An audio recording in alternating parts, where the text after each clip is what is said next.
Hello everyone.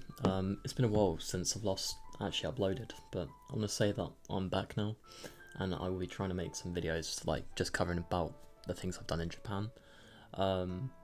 So yeah, this video just covers the basics, and it's just really the start of my trip. It's the kind of do's and don'ts and what you should really expect when you first arrive. So yeah, I hope you enjoy and let the video begin. So of course, when you first arrive in Japan, it is a massive pain to get out of the airport. So there's multiple stages of security measures that have to be done, but I mean, they're so important that it just really can't be helped. Once you get out of the airport, whether it's Haneda Airport or Narita Airport, you have the luxury of taking in some beautiful sights. So it can be the trees or the sky, but besides the point, you're in Japan and you have more freedom than you might think. When I was walking around at first, I was staying near this place called Shibuya, which is obviously in central Tokyo, and I realised everyone was so welcoming, and they were willing to help me no matter what. The level of service as well, whether that was for general things like finding places or even getting served your McDonald's in under a few minutes, it really did feel sublime and just like a dream. So in this picture you can see that there's a different kind of burger that you're normally probably used to in the West. So in the West we normally have just like the normal Big Mac or anything like that, but here, with the culture being, you know, slightly different, they've got a spicy cheese teriyaki burger, some chips, and obviously a McAfee kind of Lipton iced tea. So, you know, when I personally ordered, I thought that the iced tea was just going to come in like a normal bottle, but it came as like a hot tea, I guess. But obviously, because everything's so different and the variation of the culture as well, it was just really kind of enlightening to me.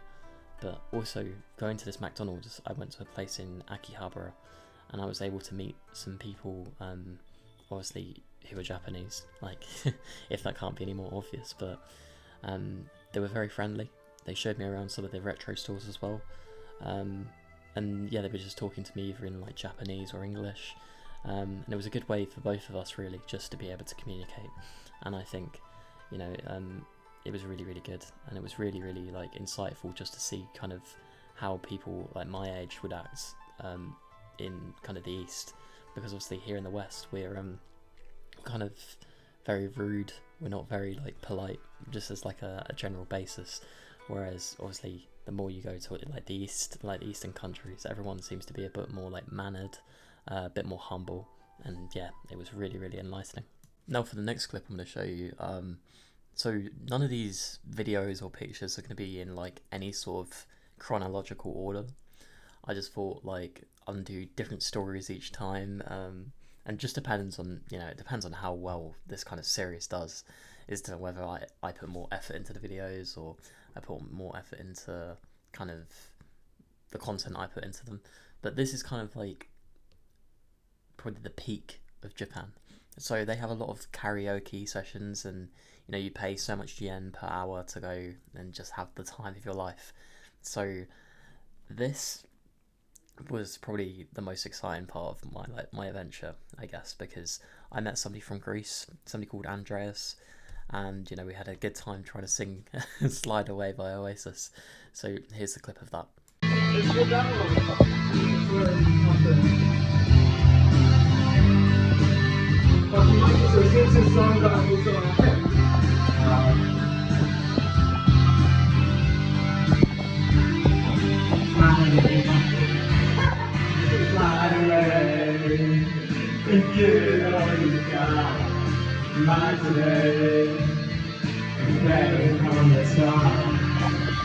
So if you think that's bad, wait till you see the next video. So we did like maybe 2 hours of karaoke, and half the time, because everything's in Japanese, you know, you have no idea what's going on. There's no ability to kind of change the language to like any other one, so you have to constantly call people up and ask them to change everything for you. But eventually we kind of worked out how to do it, and when we actually did it, you know, I probably could have got mistaken for being drunk because I was that loud and I was that annoying, but you know, we had a really good time. So yeah, here's the next clip. I think we were singing Don't Go Breaking My Heart by Elton John and the other lady, people butcher me, but I actually can't remember the other lady's name.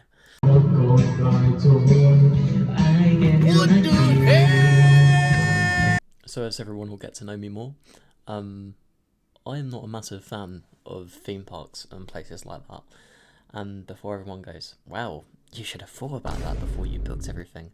I just wanted to try literally everything.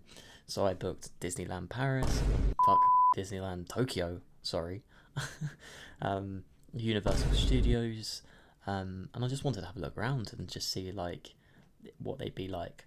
But what I realised was there was no water. What do you mean by that? Anywhere.